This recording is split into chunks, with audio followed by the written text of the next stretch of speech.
Bonjour, une précision rapide sur le bénéfice secondaire, la notion du bénéfice est secondaire, ce qu'on entend par là, parce que souvent ça déstabilise et vous venez avec un symptôme, soit psychologique, une anxiété, une angoisse, quelque chose qui vous empêche un petit peu de vivre, soit un symptôme physique, ou des douleurs même chroniques, quelque chose qui s'installe, et quand on vous demande, enfin quand le psy vous demande, mais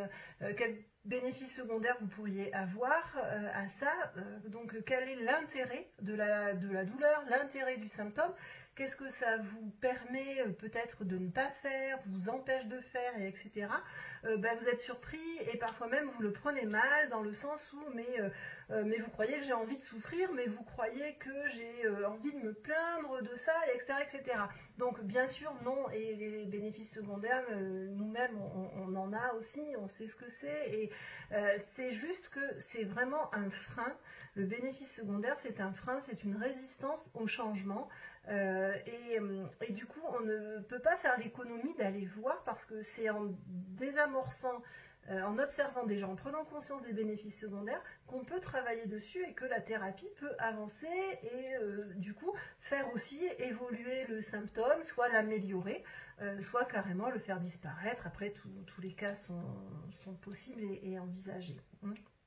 Donc, à chaque fois qu'il y a un trouble, un symptôme, qu'il soit physique ou mental, demandez-vous ce qu'il vous empêche de faire. Voilà, simplement ça, c'est une première étape déjà sur la voie de la prise de conscience, de l'observation, et c'est déjà une avancée, un travail. Vous notez un petit peu ce que ce symptôme vous empêche de faire, ce que vous feriez si vous ne l'aviez pas, et c'est déjà une des premières voies d'observation qu'on vous demande. Et une petite précision,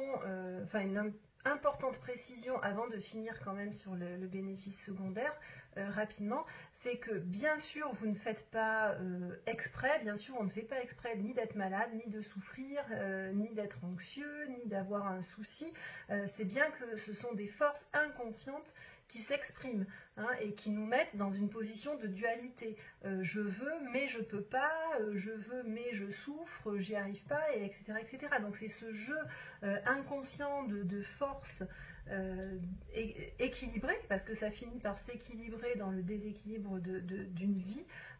qu'il est bien de désamorcer, et c'est pour ça qu'on interroge les bénéfices secondaires. Mais il est clair que personne ne fait exprès consciemment d'avoir un souci.